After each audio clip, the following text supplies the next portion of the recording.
Oke, bismillahirrahmanirrahim. Assalamualaikum warahmatullahi wabarakatuh. Ketemu lagi dengan saya Denny Wahyudi Kurniawan. Di video kali ini saya akan share nih terkait dengan apa sebetulnya yang harus dipersiapkan oleh calon student ya, terutama yang ingin membawa keluarga. Saya pernah punya pengalaman waktu saya S2 dengan beasiswa Fulbright. Saya tidak bisa mengajak keluarga ya, berbagai macam pertimbangan waktu itu. Nah, sekarang di S3 ini saya bertekad supaya keluarga saya bisa ikut serta ya dalam dengan berbagai macam pertimbangan. Yang pertama karena memang PhD berbeda dengan S2 ya. Kita mungkin di sini akan menghabiskan waktu cukup panjang ya. 3 sampai 4 tahun bahkan sampai 5 tahun. Kemudian yang kedua juga karena tentunya jauh dari keluarga ya. Kalau itu bukan hal yang ideal yang menderita ya siapapun kalau jauh dari keluarga. Nah, jadi keluarga ini memang diajak supaya mereka dapat pengalaman dan juga saya bisa lebih stabil di sini. Video ini saya akan share beberapa hal yang mungkin perlu dipertimbangkan ya.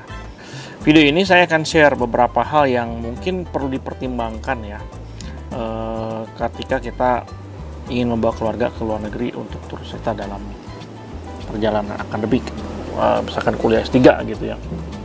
Ini konteksnya tentunya Australia ya, karena saya ada di Australia, ada di Gold Coast. Satu, yang pertama yang paling besar ya, asuransi ya. Dan setiap negara maju baik itu di Eropa, di Amerika dan juga seperti di Australia itu mensyaratkan mereka yang ingin berkunjung atau bahkan tinggal di sini itu harus memiliki asuransi kesehatan. Untuk aplikasi visa baik itu bisa pelajar ataupun bisa kerja itu pasti harus melampirkan bukti bayar atau bukti kita sudah membeli asuransi. Nah, kalau di Australia itu disebut dengan OSHC ya, Overseas Student Health Coverage ya. Nah, di Australia ini memang ada beberapa negara yang dikecualikan ya, tapi kita tidak termasuk di situ. Jadi yang dikecualikan itu misalkan seperti negara-negara Skandinavia ataupun negara-negara yang sistem kesehatannya mirip dengan Australia gitu ya. Berapa biayanya? Nah, itu yang bikin pusing ya. Pertama, kalau secara standar ya, standar di Australia itu bahwa OSHC itu coveragenya adalah 3.000 ya kurang lebih untuk per kepala. Jadi dikalikan saja, kalau misalkan kita punya keluarga 3 berarti kali aja 3.000 ya, berarti 9.000 ya. Kalau misalkan kita punya keluarga 5 berarti sekitar 15.000 sampai 17.000. Jadi itu antara 3.000 sampai 4.000 lah ya. Mungkin kalau mau aman itu 4.000 aja. Jadi kalau atau 3.500 ya.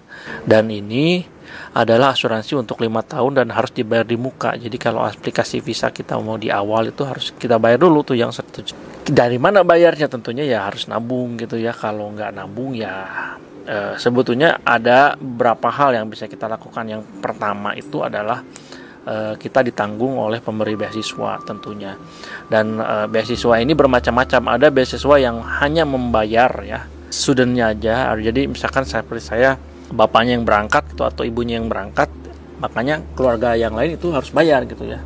Ada yang seperti itu, ada juga yang memberi subsidi misalkan beberapa anggota keluarga. Seperti di kasus saya untuk di Griffith University jadi beasiswa internal kampus, ada kebijakan dari kampus saya bahwa internal student yang akan membawa keluarga itu dibayarin ya atau ditanggung 2/3-nya. Jadi ini yang pertama, karena aplikasi OSHC ya, asuransi kesehatan ini yang harus kita bayar sebelum kita melakukan aplikasi visa.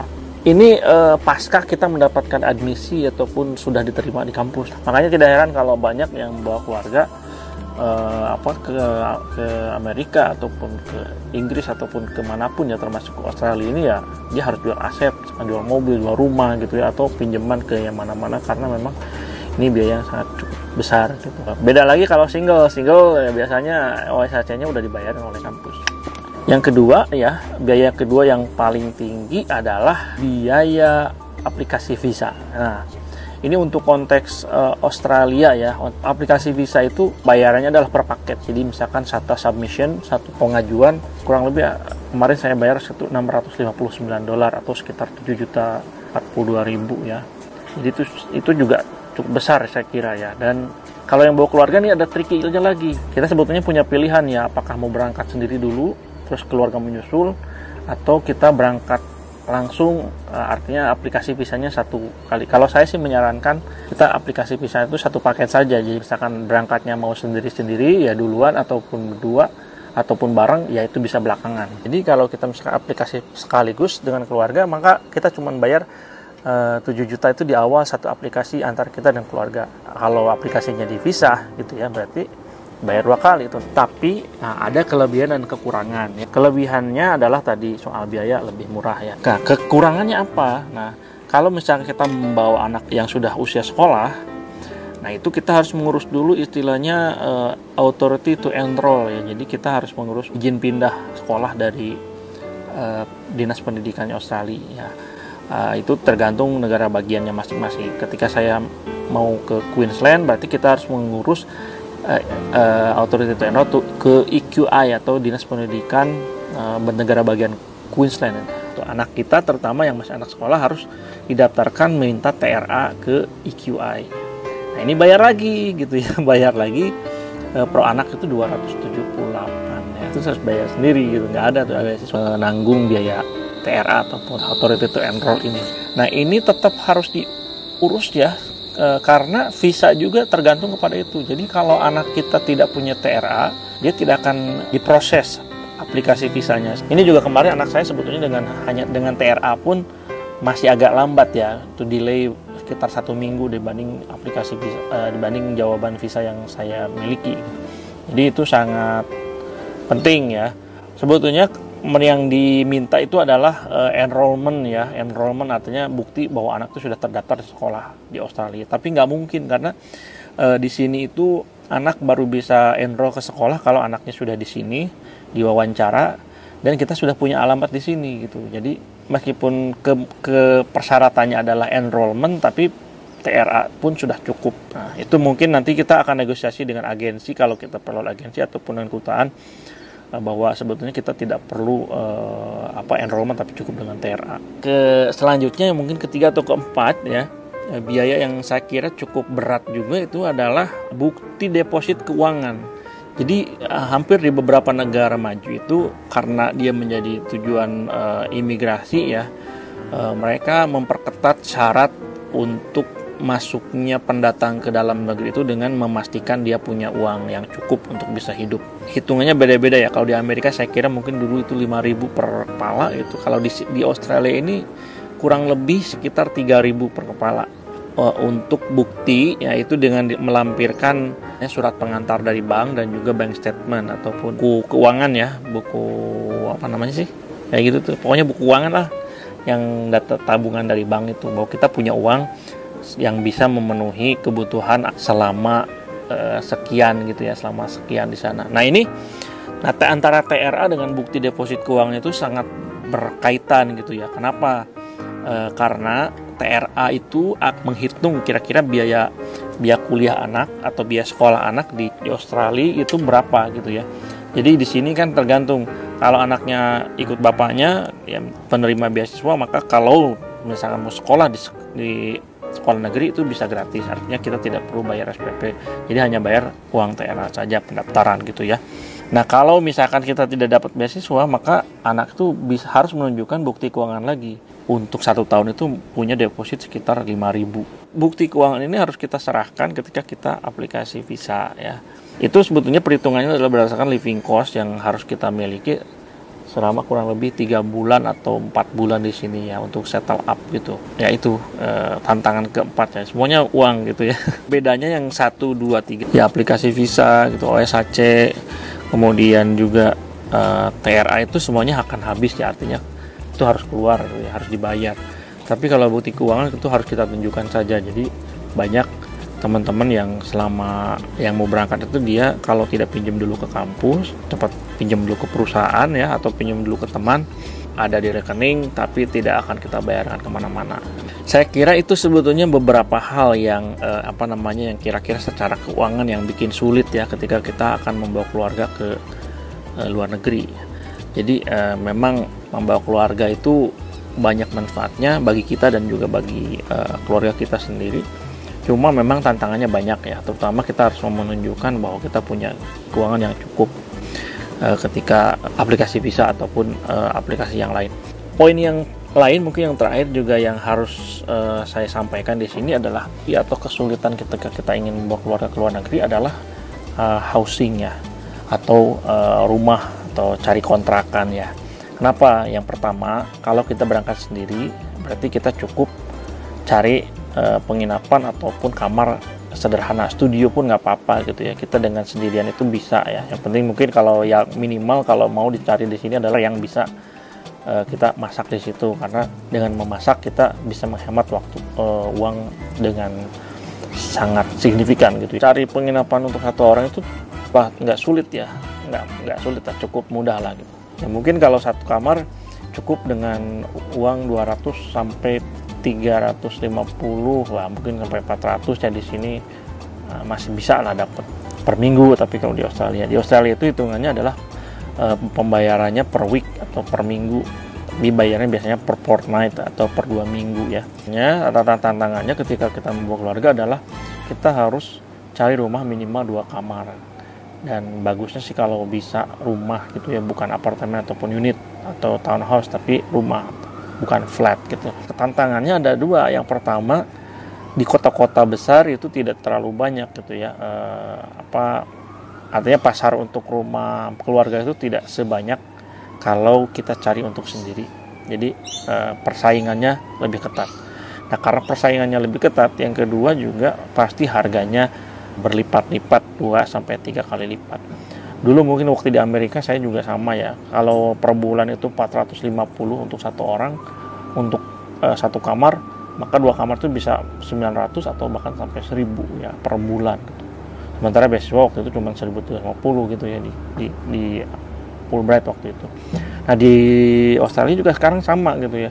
Saya beasiswa kurang lebih 600 per minggu ya, atau 2.400 per bulan.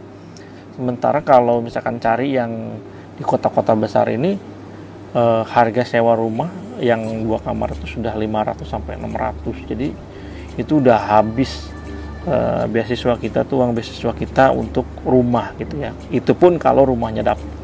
Nah, sekarang saya sudah 2 minggu di sini belum dapat rumah juga. Sementara keluarga mungkin 5 sampai 7 minggu lagi akan datang ke sini. Jadi ya saya minta doanya supaya bisa dapat rumah kontrakan ya untuk bisa satu keluarga. Saya cari yang agak murah, yang lebih rendah, mungkin agak ke pojok, agak di tengah-tengah, bukan di tengah kota ya, tapi agak ke pinggir gitu. Yang cari yang harganya murah lah gitu, yang sesuai. Dan itu perjuangan lagi karena kita mungkin harus commute ya, harus berkendara ataupun harus naik kereta ke kampus ya, agak jauh, mungkin 1 jam sampai 1,5 jam. Tapi ya daripada kita habis uang kita untuk rumah, ya mendingan cari yang seperti itu. Nah, komplikasi yang ketiga adalah syarat untuk aplikasi 2 bedroom ya atau rumah itu lebih sulit ya. Kalau yang 1 kamar bisa kita istilahnya sublease ataupun dikontrakan ke yang lain. Misalkan kita punya 1 kamar, 2 kamar ya. Kalau udah ada orang yang punya kontrak, terus 1 kamarnya mau dibagi ke yang lain gitu ya. Jadi dia bisa nggak ngurus kontrak, tapi ya tinggal diparuan aja gitu ya. Nah, tapi kalau untuk 2 kamar tentunya kita harus aplikasi secara terpisah. Dan di Australia yang namanya aplikasi kontrakan itu sama dengan aplikasi cicil rumah. Jadi kita ketika akan ngontrak itu kita harus menunjukkan income statement ya, berapa sebetulnya gajinya per minggu atau per bulan. Kemudian kita punya di rekening itu punya uang tertahan berapa. Terus harus ada referensi dari orang-orang yang punya nomor Australia. Jadi biasanya mungkin bisa kita minta supervisor atau orang yang sudah menjadi PR di sini gitu ya. Kemudian kita juga harus menunjukkan bukti riwayat slip gaji, bukti penghasilan gitu ya, rekomendasi dari pemberi kerja gitu ya, sampai ke riwayat kontrakan sebelumnya. Nah, itu yang bikin saya sebetulnya selama ini ketika mengaplikasi rumah itu selalu gagal karena saya tidak bisa memenuhi itu. Jadi income statementnya masih kecil, kemudian tidak punya slip gaji karena stipend saya juga belum turun ya, baru turun bulan depan, bulan pertama.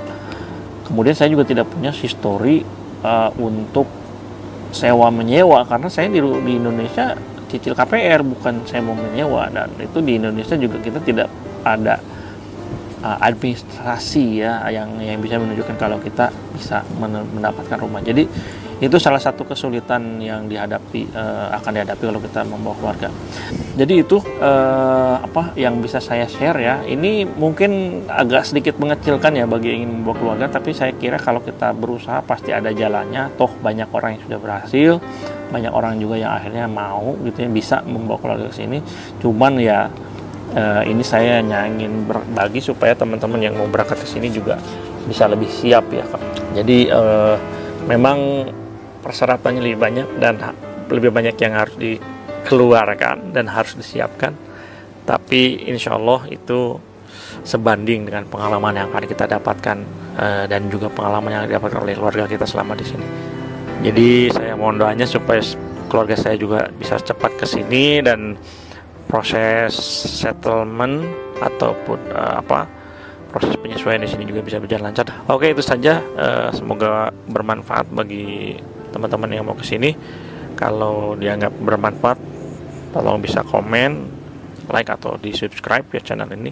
Dan semoga saya bisa berbagi info-info yang lain. Terima kasih. Assalamualaikum warahmatullahi wabarakatuh.